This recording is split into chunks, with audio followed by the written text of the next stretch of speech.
So may gabi sa to ang makigsunan da no. Salamat ta sa gabion nga gihatag sa Ginoo sa atong kinabuhi nga diin wiri makapadayon gyapon ta sa pagtuon sa iyang pulong nga mabasa nato sa balaang kasulatan. So makigsuonan wala ta naka-live karon kay ato ang signal is hinay. So akong gihimo karon dili ni siya live but this is a video. Nag-video ko makigsuonan sa to ang i-share karon kagabion. So bear with me lang mga kaigsunan no. Pasensyahay gid ta nga atong connection hinay gid siya.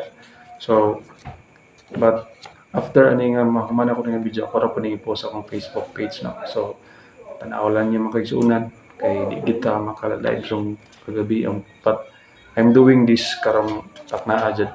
So this evening before ta mapadayon, let us pray, let us offer a prayer to our Savior Jesus Christ. Let us pray, our most gracious and kind Heavenly Father. Lord God, we thank you for this wonderful evening you have given unto us, Ginoo.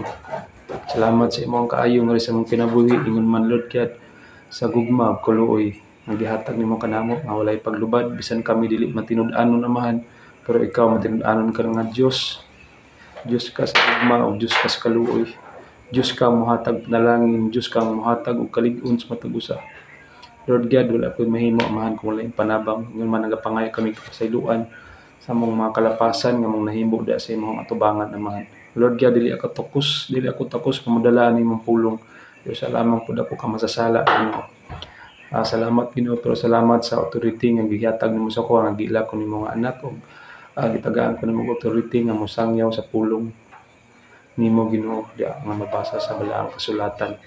Salamat Ginoo sa imong gugma ug kaloy nga walay paglubad. Ngayon man i-bless ang pulong ko kagabion nga makahatag kinig enlightenment ug kahatag encourage sa tanang mga maka-view ani nga video Lord God. Salamat Ginoo sa imong panalangin. In Jesus name we pray, amen and amen. So okay, this evening mga kaigsunan, ato ang topic is all about courage when we fear, no?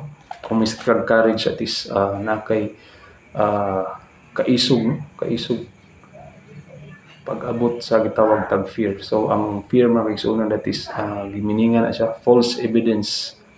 Ang F false, ang E evidence, A appearing, then R real. So false evidence appearing real. Mura siya kanang although dili sa tinuod pero mura siya tinuod ba nang mabati og kabalaka ang tawo mabati kadlok tungod anang mga inana no sa mosulod gina sa nuna. That is the works of the devil mga kaigsunan.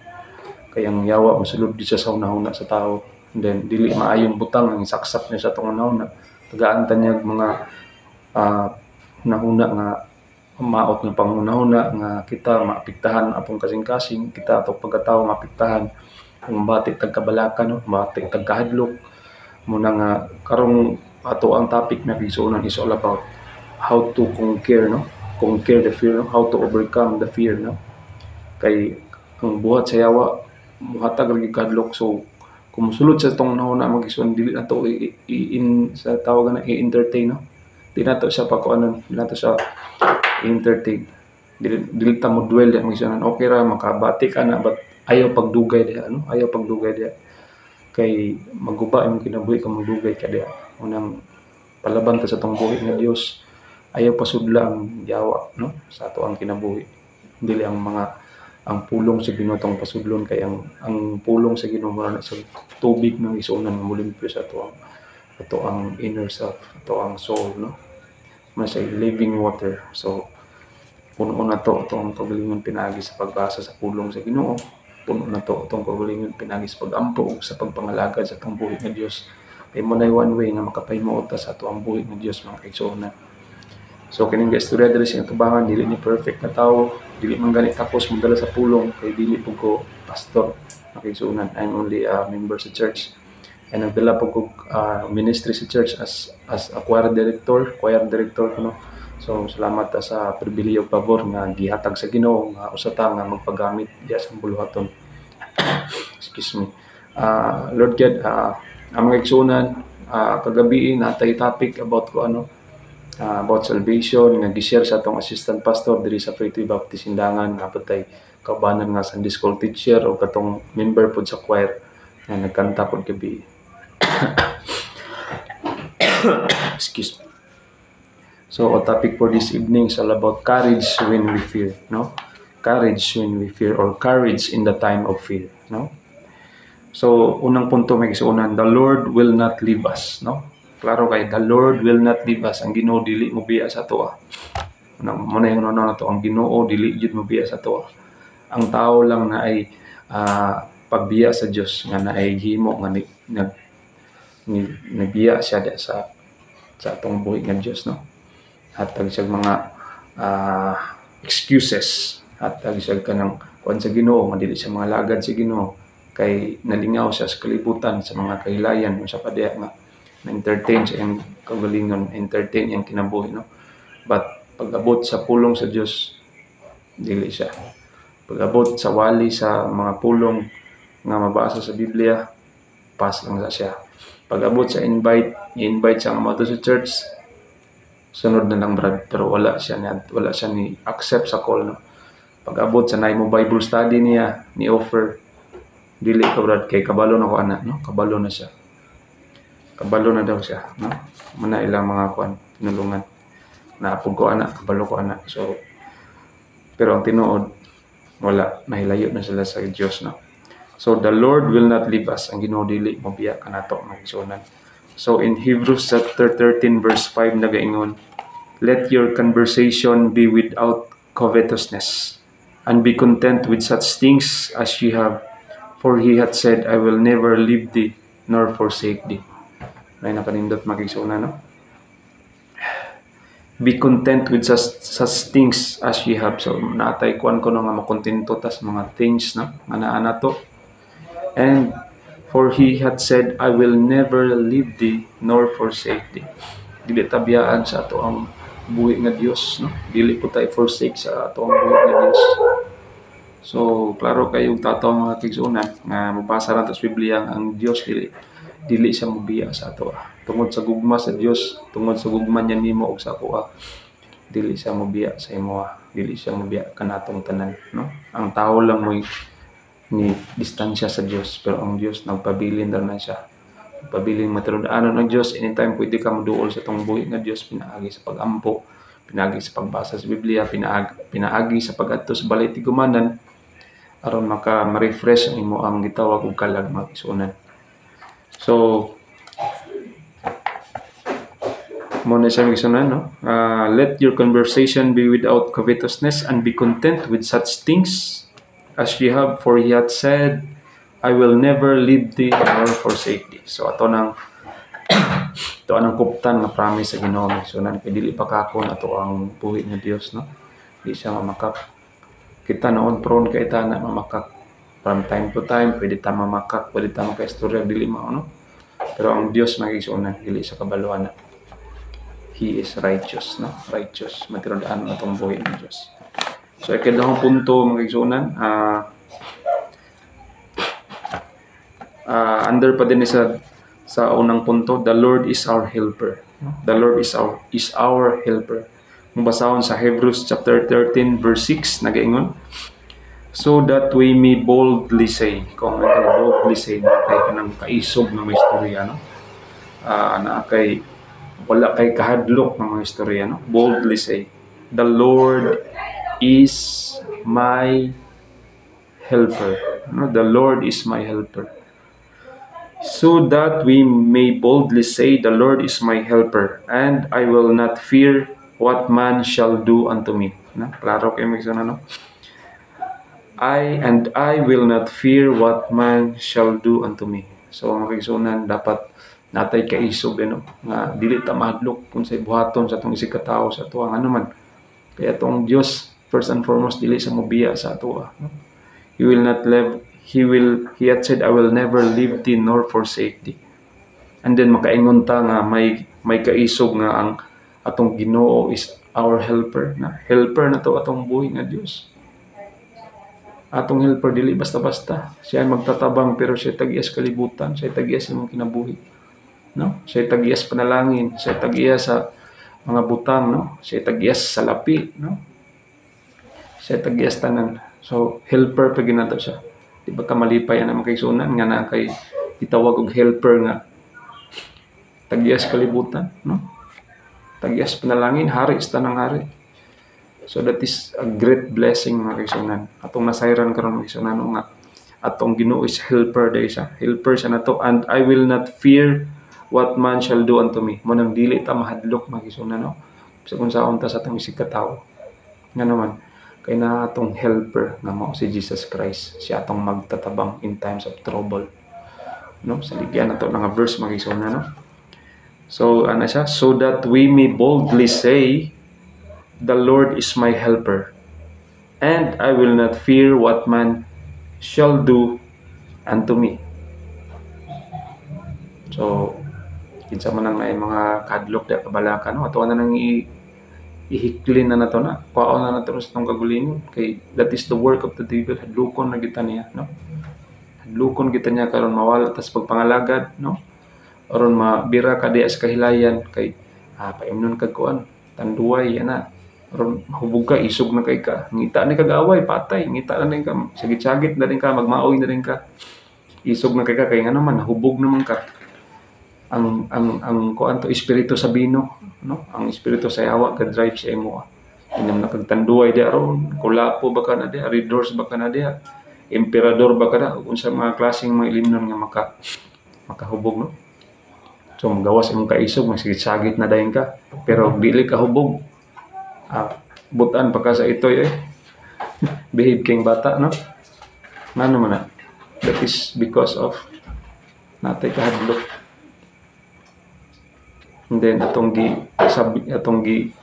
gigamit atong gihimo nga tambal sa atong kahadlok is ang mga bino, no? Ang mga ginadili nga mga droga ba karon, nagsabu ka diya na sa kang mga drugs diyan na imong gigamit. So sayop nga pamaagi magisunan. Klaro kayo, ang tambal yan, nara sa Biblia. So that we may boldly say, the Lord is my helper, and I will not fear what man shall do unto me. So in the verse 5, atrasta, let your conversation be without covetousness, and be content with such things as ye have. For he hath said, I will never leave thee nor forsake thee. So mag-isuna, no?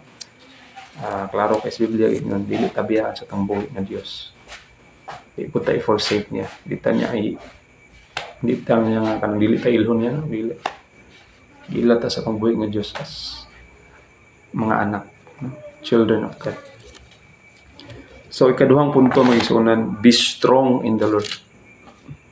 No, na siya, be strong in the Lord. Found in Ephesians chapter 6, verse 10. So, from the title itself, nga mga naka-be strong in the Lord, dapat man na kay kalig-o, no? Diha sa atong buhi ng Diyos, diha sa atong manluwas. Be strong in the Lord. So kung basahon mga kaigsunan, no? Ephesians chapter 6 verse 10, it says, finally, my brethren, be strong in the Lord and in the power of His might. Kana lang nga verse may kaigsunan, no? Finally. Yung finally, mura siya ka ng conclusion, no? Finally. Finally, my brethren. Kita na mga kaigsunan, brethren, no? We are brothers and sisters in Christ. Be strong in the Lord and in the power of His might. No? Be strong in the Lord and in the power of His might.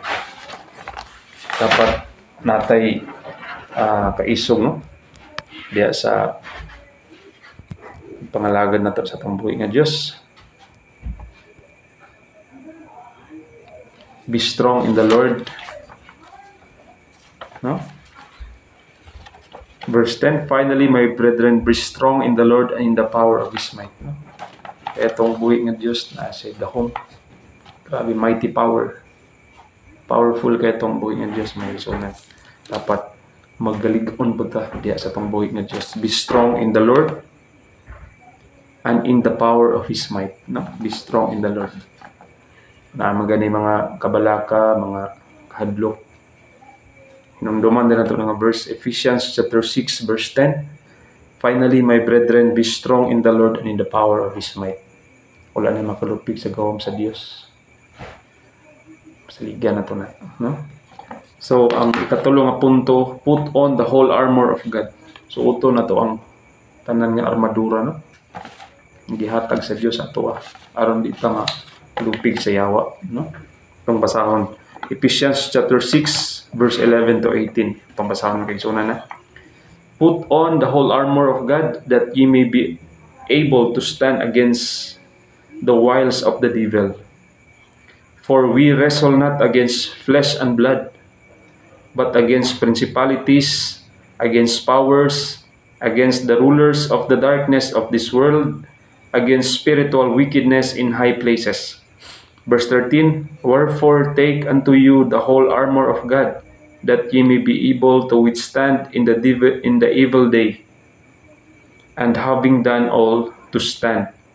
Verse 14, stand therefore, having your loins girt about with truth, and having on the breastplate of righteousness, and your feet shod with the preparation of the gospel of peace.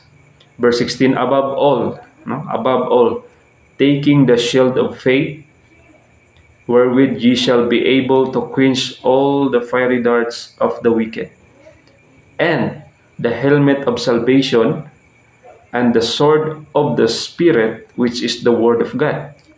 Verse 18, praying always with all prayer and supplication in the Spirit, and watching thereunto with all perseverance and supplication for all saints.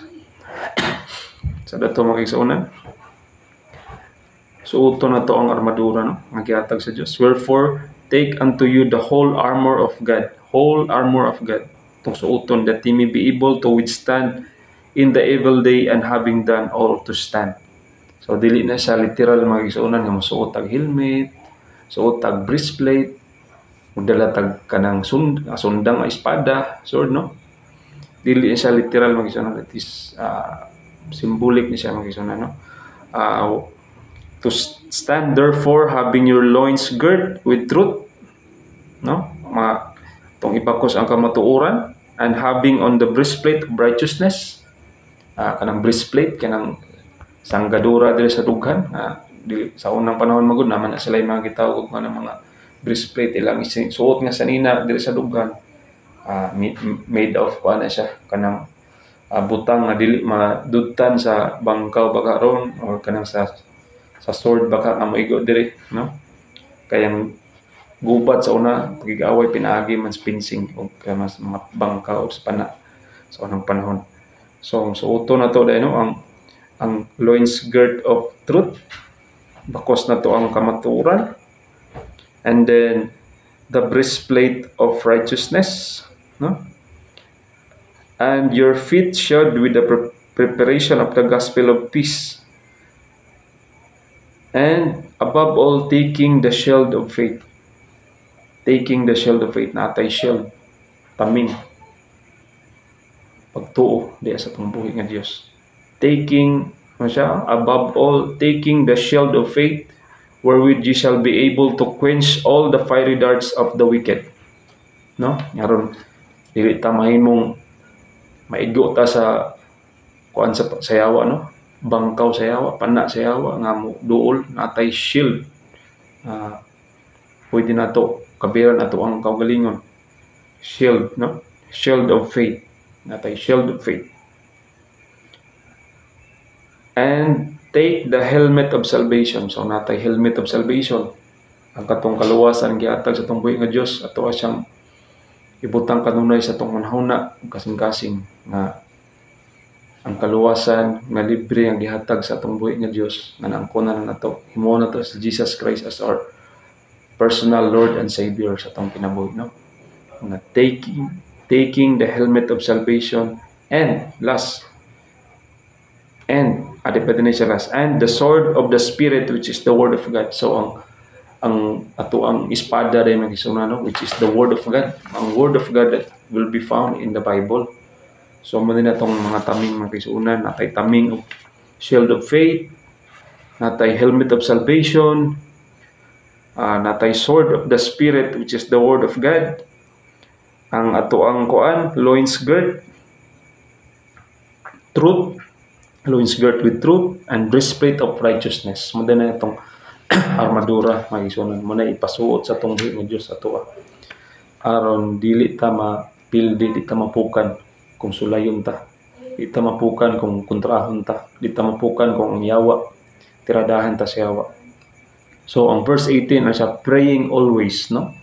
Ano yung pinaka-importante? Praying always with all prayer and supplication in the Spirit, and watching thereunto with all perseverance and supplication for all saints.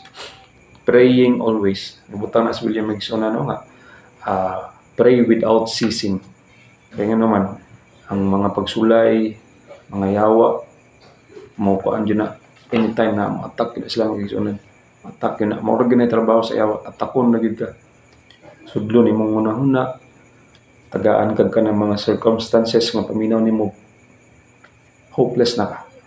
So, musukol ta mag-igsunan. Naday armadura ang gihatag sa itong buhi nga Diyos. No? Loins girt.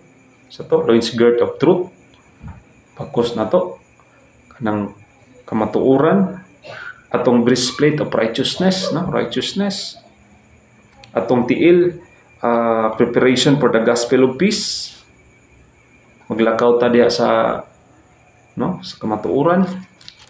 Maglakaw ta nga may mga ebanghelyo sa Dios, gospel nga may mabasa nato sa Biblia. And above all, taking the shield of faith, no? And the helmet of salvation, and the sword of the Spirit, which is the word of God, no? The sword of the Spirit. Mo din ato ang espada mga kaigsunan kining gitawag og Holy Bible, balaang kasulatan. And last, praying always, no? Ang gibutang praying always. Bisag naamoy Bible da, pwede niyo ni mabasa. Take note lang ni mga verse mga kaigsunan, no? Praying always with all prayer and supplication in the Spirit. Mga kaigsunan.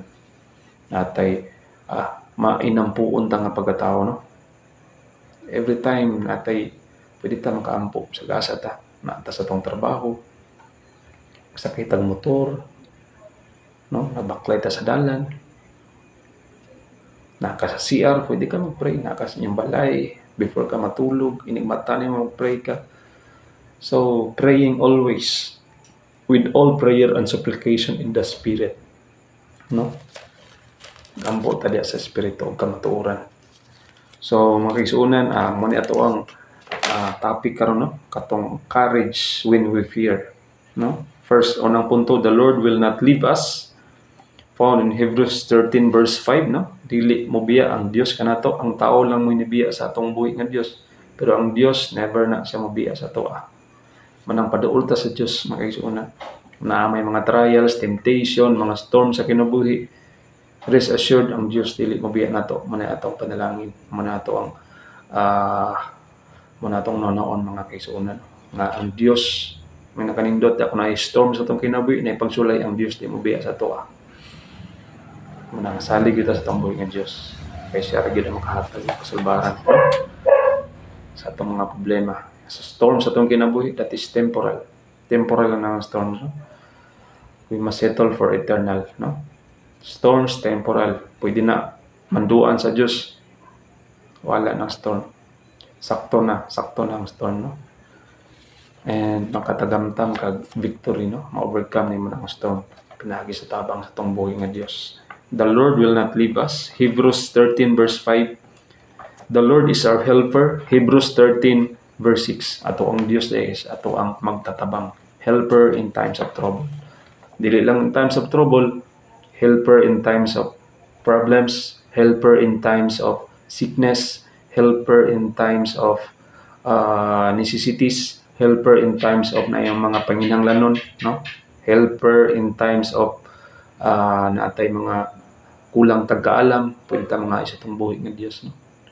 Helper ang Diyos na ito mga isuna. Kana aray helper nga mo'y tagya sa imong hinulaman na kinabuhi. O kana aray helper nga wag tagabayad og sildo mga isuna. No? Amen kayo. Amen kayo. Kana aray helper nga tagyas kalibutan, tagyas tanang butang, tagyas panalapi. Di ba ka malipay na mga kaigsunan? That is a great blessing na to, no? Nabalaan na to na karon, kaigsunan. Nabalaan na to, nabasa na to na sa tong Biblia. Kung naamoy Bible ya pwede na basahon niya kay basin gaingon mo gatumo-tumo ra gid ko diri. Di ba diri na taka lagi ng istorya. Wala magisuna natay Biblia gibasihan. Reference na to ang Bible di ta pataka diri istorya sa social media no kay makritikan ba punta. Pero I'm not perfect pud na tao. Nagi ko may istorya pud na sayop.